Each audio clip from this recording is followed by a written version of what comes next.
अहिले हामी कास्की कोरूपा गाउँपालिका वडा नम्बर 5 मा अवस्थित यस पार्कमा छौँ। यहाँबाट देखिएको यो अन्नपूर्ण रेन्ज माछापुच्छ्रे एकदम उत्कृष्ट देखिँदो रहेछ।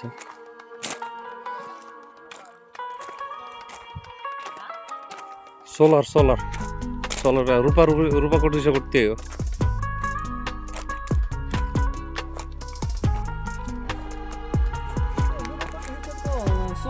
सोलर त्यही हो।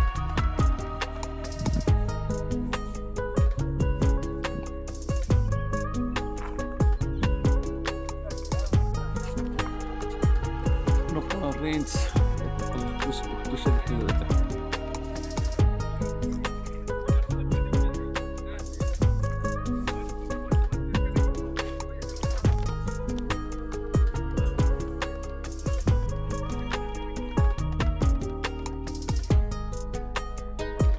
यहाँबाट रूपाकोट रिसोर्ट पनि देखिएको छ। रूपाकोट रिसोर्टको तलपट्टि रहेको सोलर प्यानलहरू डाँडै भएर देखिएको छ र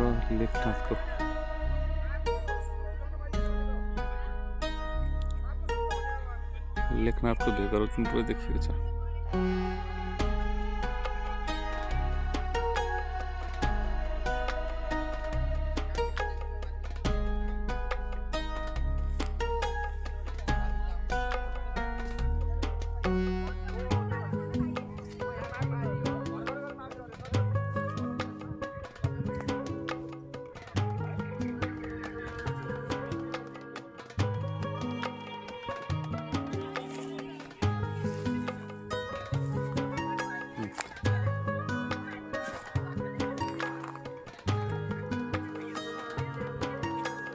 Kata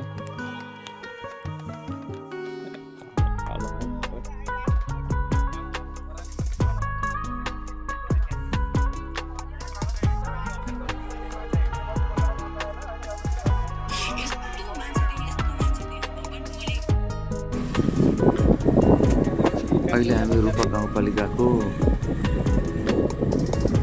ग्रामीण बस्तीहरूमा भ्रमण गर्दैछौँ।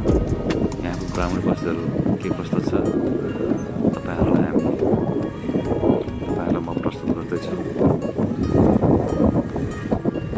ग्रामीण बस्तीहरू हामी मुख्य सडकबाट छोडेर अहिले भित्री मार्गभित्र पसेको छौँ। भित्री मार्ग पुरै ढल्को बाटो रहेछ। ढल्को बाटो केही साँग्रो भए पनि गाउँलेहरूलाई यहाँ मुक्त सडक पर्याप्त रहेको छ। सारा हामीले गाडीहरू देखेनौँ। बेलचोक आइपुग्यो। आज हाम्रो फोन शनिबारको दिन भएको हुनाले पसलहरू अनि यहाँ रहेका ब्याङ्क तथा वित्तीय संस्थाहरू अधिकांश बन्द छ। यो रूपा गाउँपालिकाको देउराली बजार। रूपा गाउँपालिकाको बजारहरू मध्येमा एउटा मुख्य बजार मध्येमा पनि एउटा यो देउराली बजार पर्दछ। यसमा उल्लेख्य मात्रामा यहाँ नेवारहरूको बाहुल्यता पाइन्छ। सानो गाउँ चिटिक्क परेको एउटा बस्ती रहेछ। हामी यहाँ सरस्वती आइपुग्यौँ। अब हामी यहाँबाट फेरि चल्न त स्कुल बस कलेज बस हो क्या यो? ए बोर्डिङको यताबाट कता कता जान्छ यो? के अरे रामदी पोल्याङ अनि त्यो रामदीको बाटो हुँदै वहाँ पहुँचेको भन्ने दुई पिपले भोरेटार पनि जान्छ। यो बाटो निस्किन्छ।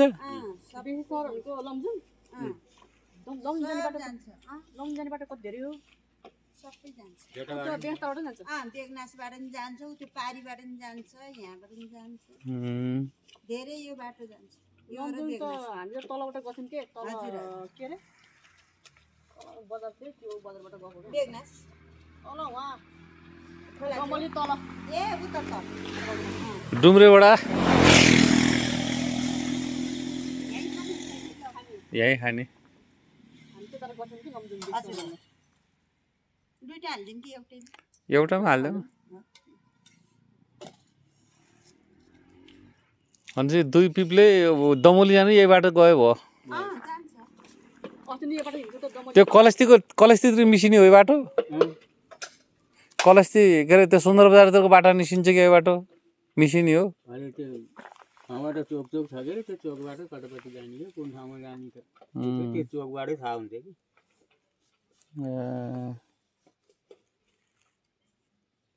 पिचै छ यो बाटो पिच पुरा पिच सबै पिच हो यहाँबाट पोल्याङ भन्ने ठाउँसम्म यो बाटोले जोडेछ अनि पोल्याङमा कस्तो छ बजार ठुलो छ यो देउराली जस्तो बजार छ साह्रै ठुलो बजार त छैन देउराली जस्तो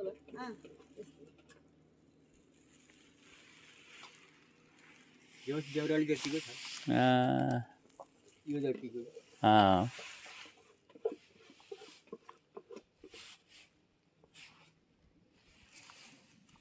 झ्याउरे चाहिँ त्यसलाई हामीलाई छैन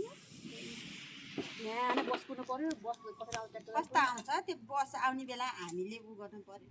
एउटा 7:30मा जान्छ टाइम थाहा हुनु पर्यो है एउटा 7:15मा जान्छ अर्को 8 बजे जान्छ अर्को 9 बजे जान्छ अर्को 10:30 हजुरहरूलाई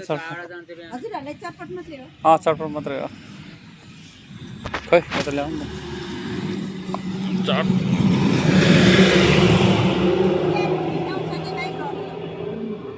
कहिले काहीँ झुकेर यता आउँछ कि भन्ने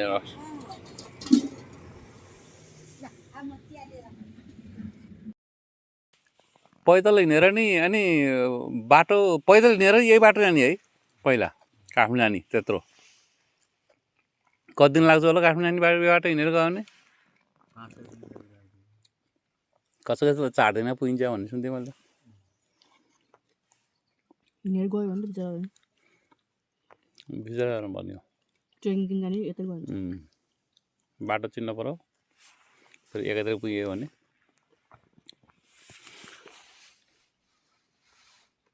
पूर्व मेचीदेखि पश्चिम कालीसम्म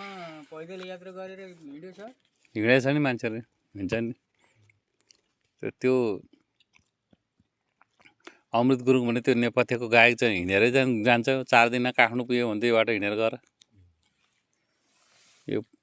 यहीँबाट पोल्याङ हुँदै यो बाटो हिँडेर अनि उहाँ काठमाडौँ जाने गइदिने 4 दिन काठमाडौँ बाटो हिँडेन होला उसले सर्टकट गयो होला सर्टकटबाट हिँडेर 4 दिन पुगेको थियो अरे बाटो चिन्छ र सर्टकट बाटो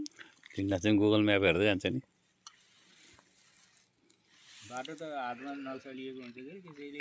त्यसैले पहिला आउँछ क्या नक्साको आधारमा हिँड्ने हुन्छ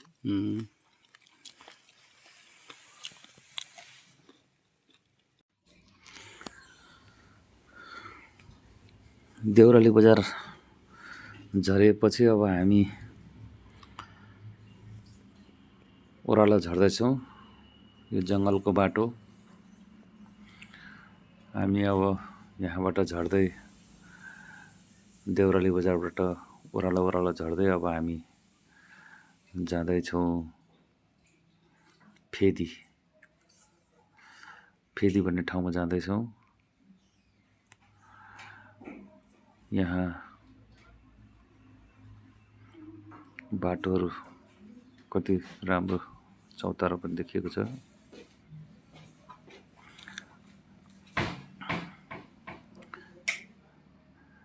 पारिलो घाम लागिरहेको छ अहिले हामी डाँडाबाट ओह्रालो झर्दै फेदीतिर हामी झर्दैछौँ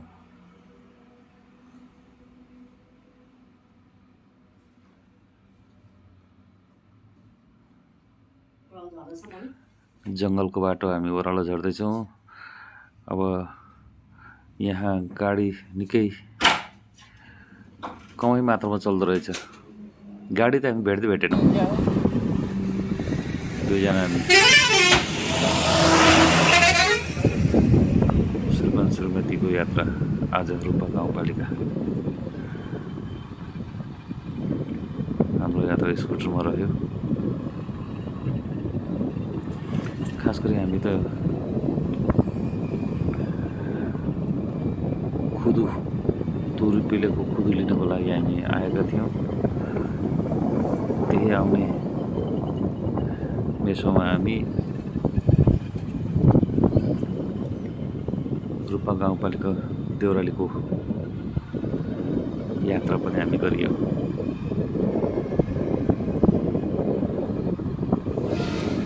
यात्रा अत्यन्त मुस्किल छ अनि जाडाले गर्दा नानीले पकाउन सजिलो हुने नत्र यसको खेती कहाँ छ त फेरि एको खेती त भ्याइ अब यहाँ यति यति छन् अलि उहाँदेखि अरू भ्याए अब 5 दिनमा भ्याइन्छ यो सबै भ्याइन्छ अब यहाँ मिसिनै 5 दिनमा हुने हुन्न अब हाम्रो कति छ भने एकजना उनको दुईजना यिनको तीनजनाको 3 टाइम पेल्छन् बाँकी जम्मा अब जम्मा कोल खाली कोल खाली त्यहाँबाट नि यसरी पकाइँदो रहेछ है यसरी है अब उहाँबाट पेलेपछि डाइरेक्ट पाइपमा यहाँ आउँछ अनि यहाँ पछि भोरिन्छ हजुरको यो पकाएपछि गाज निक्लिन्छ माथिको मैलो जति जम्मै निकाल्छ क्या अन्त सबै फ्याँकेर यहाँ ल्याउनु सबै काटेर फ्याँक्ने हो काटेको फ्याँकेर अनि यसलाई रातो बनाउने हो यहाँ त मौरीहरू पनि आएर छ मौरीको त खानै हो कि नि मौरीको त काटे ठाँ पनि पाउँछन् काटे ठाँको ठुन्को हुन्छ नि त्यहाँ रस अलिअलि हुन्छ त्यही खिच्छन् यहाँ फ्याँके यहीँ अनि अब भोज्नु लाखान भोरिन यसलाई के कुन ठाउँ भन्छ यसलाई यसको नाम के हो यो ढोडबेसी यो महानगर पऱ्यो कि महानगर 32 नम्बर पोखरा महानगर 32 ए 32 नम्बर महानगर वडा नम्बर 32 ल हजुर खुदा आयो ल यसो हेर्नु पऱ्यो एकछिन यत्र फुलेको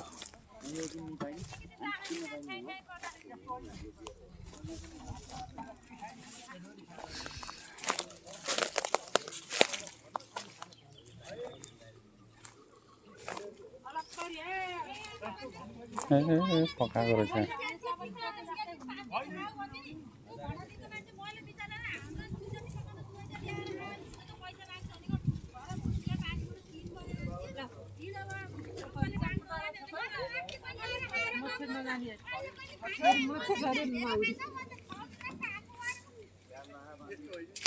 रस पकाउँदै हो पेल्ने वहाँ हो हजुर ए यहाँ हो नि कति समय पकाउनु पर्छ यसलाई 6 घण्टा 8 घण्टा दाउरा दन्काको दन्काइ दाउरा जति जन्काउनु छ ए 7-8 घण्टा पकाउनु पर्छ अनि के त्यो अलि बाक्लो बनाउनलाई कसो हो कि त्यसको पानी उडाउनलाई हो पानी घटाउनु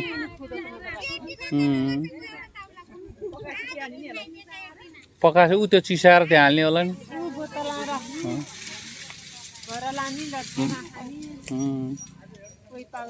कसरी लिटरको हो कि कसरी बेच्नुहुन्छ तपाईँहरूले लिटरको 400 खाने पनि छैन भने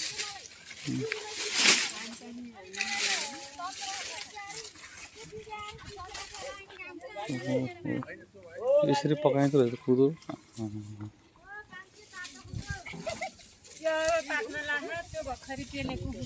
ए यो पाक्नलाई घटिसक्यो यो भोरि थियो यति घट्यो अझ घट्ट बाँकी तपाईँलाई त्यो चलाउन थाहा हुन्छ होला कसरी कति हुनुपर्ने भनेर है बाक्लो कति हुनुपर्छ यसरी झिक्दाखेरि लर यसरी दिउराले यसरी हेर्दाखेरि लर पर्छ के लाग्छ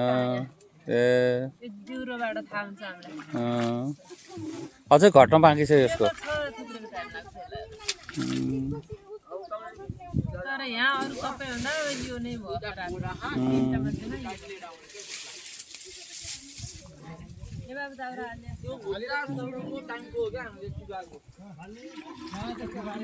पकाइसकेको खुसीलाई यहाँ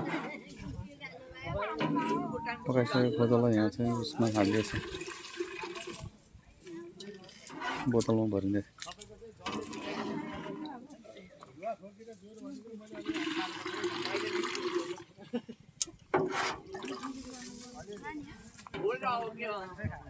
यो विशेष माघे सङ्क्रान्तिको लागि त होला नि है माघे सङ्क्रान्तिको लागि त होला माघे सङ्क्रान्तिमा त्यही चिउरासँग खानलाई होला तपाईँहरूको ग्राहकहरू त सबै आउँदो रहेछ नि यहीँ होइन लिनको लागि ग्राहकहरू त सबै आउँदो रहेछ नि यहीँ लिनको लागि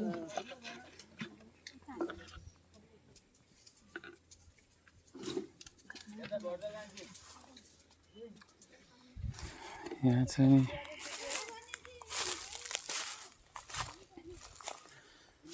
यो उखु पेल्ने मेसिन यो ठाउँबाट उखु पेलिन्छ पेलेर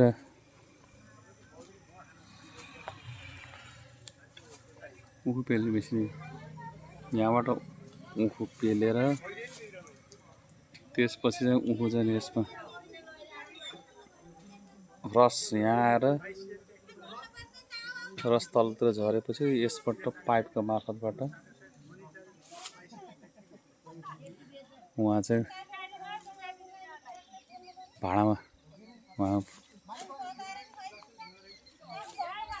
पाइप मार्फत उहाँनिर पुगेपछि उहाँमा आगोमा पकाएर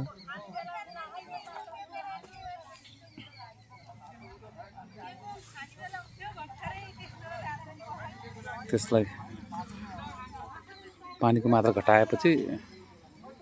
जब एकदम बाक्लो हुँदै जान्छ त्यही पछि नै खुदु खानको लागि तयार योग्य हुन्छ अहिले चाहिँ ड्रमहरूमा पुरै खुदु पुरै भरेर राखिएको छ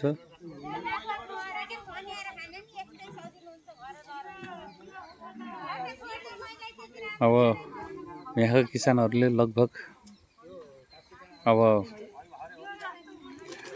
बाँकी छैन अब पेल्न धेरै बाँकी छैन अब सिधिसकेको छ ऊ पेल्नलाई सिधिसकेको छ भन्ने छ यहाँको माग उखुको यो उखु पेलेर निकालेको खुदोको माग निकै उच्च रहेको छ बजारसम्म पुग्नै पाउँदैन ग्राहकहरू यहीँ लिन आउँदो रहेछ सबै त्यही कारणले यहाँको खुदोको माग निकै उच्च छ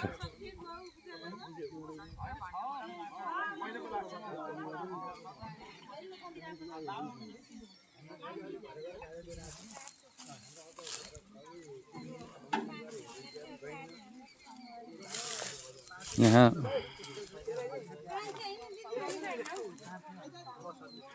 एउटा बोतलको 400 रुपियाँमा यहाँ बिक्री गरिँदो रहेछ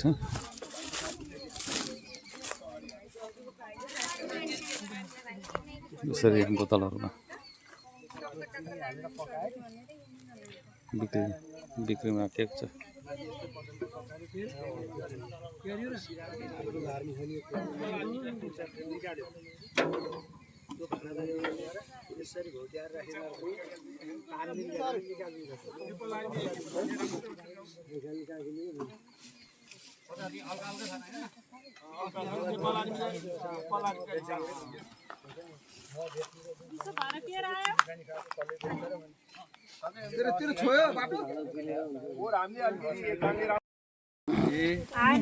यो भइसकेको छैन यो अझै यो खास के को लागि खान मिल्छ यो यो तातो खुदोको लागि रुगा खुदोको लागि खान मिल्यो अब गर्मीको बेलामा यो कोकहरू फेन्टाहरू भन्दा यो ठिक भयो तातो पानीमा मिसाएर खानलाई लट्टेमा मिल्यो चिउरामा मिल्यो ए त्यो गुड पनि यसैबाट बन्ने हो कसार रोटी बनाउनु मिल्यो अब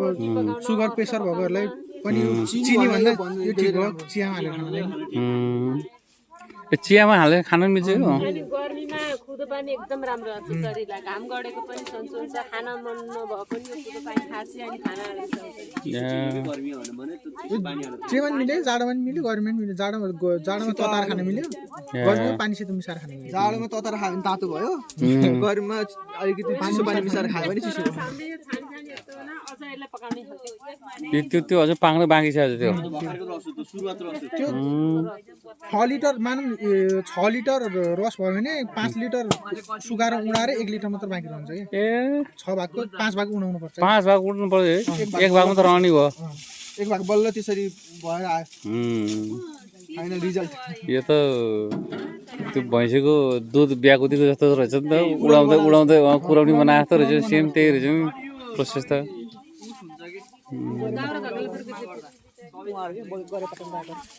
गएर पाटनबाट उहाँ गएर पाटनबाट लिन आउने है मान्छेहरू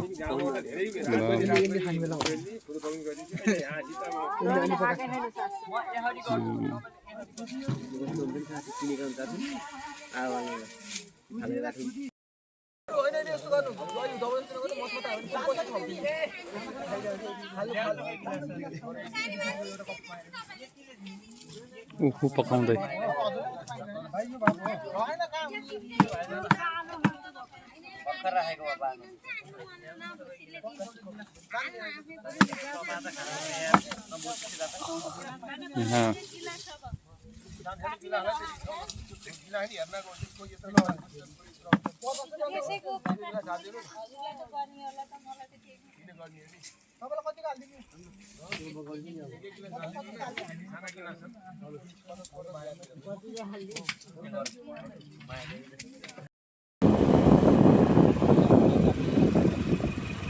चढ्ने मान्छे रे यहाँ गाडी रोक्नुहोस् भनेको त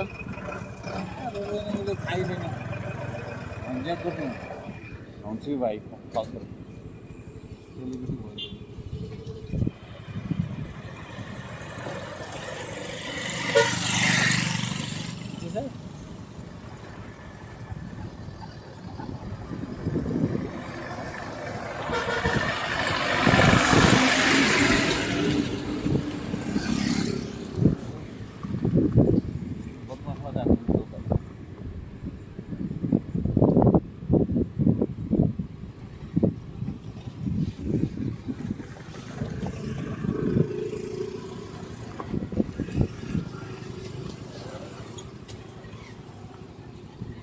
नगएको होला त्यहाँ नि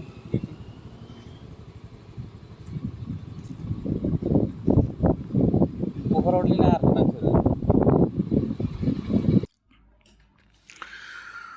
अहिले हामी राजा चौताराबाट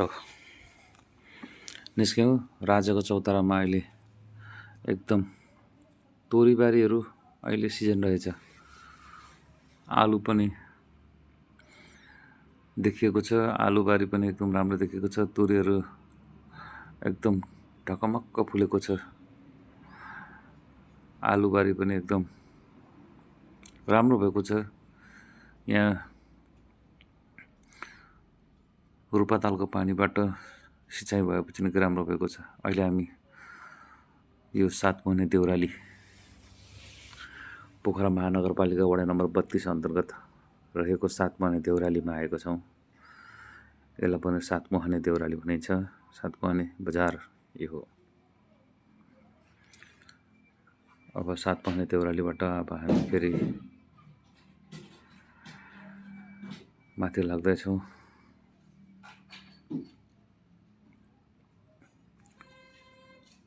सात महिने देउरालीसम्म अलि बाटो साँघुरिरहेको छ अब यहाँ यो खोला आइपुगेको छ यो खोलाबाट पुल तरेपछि यहाँबाट हुन्छ बाटो सुरु भर्खरै बनेको नयाँ पिच यो पिच यही पुलबाट सुरु भएर नयाँ बाटो हो यो भर्खरै बनेको नयाँ बाटो यसमा 2 लाइनको बाटो बनेको छ छेउछेउमा पनि प्रतीक्षालयहरू र बाटोमा पनि रङरगन फुटपाथहरू पुरै बनिसकेको छ यो हो राजाको चौतारो जाने बाटो यो बाटो सिसुवा बजारबाट सुरु भएको हो यो बाटो अहिले निकै राम्रो उत्कृष्ट बाटो बनेको छ। यसमा अहिले फुटपाथहरू अनि तपाईँको साइडमा प्रतीक्षालयहरू सबै बनिसकेका छ। बाटोमा पनि रङरोगन पनि भ्याइसकेको छ। यहाँ ड्राइभिङ इन्स्टिच्युट रहेको छ एउटा। अहिले हामी तावाको मुख बजारमा आइपुग्यौँ। यसलाई भन्छ तागाको मुख मुख्य चोक हो यो। तागाको मुख बजारमा आइपुगेका छौँ। यसको दायाँ साइड लाग्यो भने हामी पावर हाउस निस्कनेछौँ, जहाँबाट फेरि पृथ्वी राजमार्गमा हामी पुग्नेछौँ। आजको हाम्रो यात्रा रूपा गाउँपालिकादेखि यहाँसम्म रहेको छ।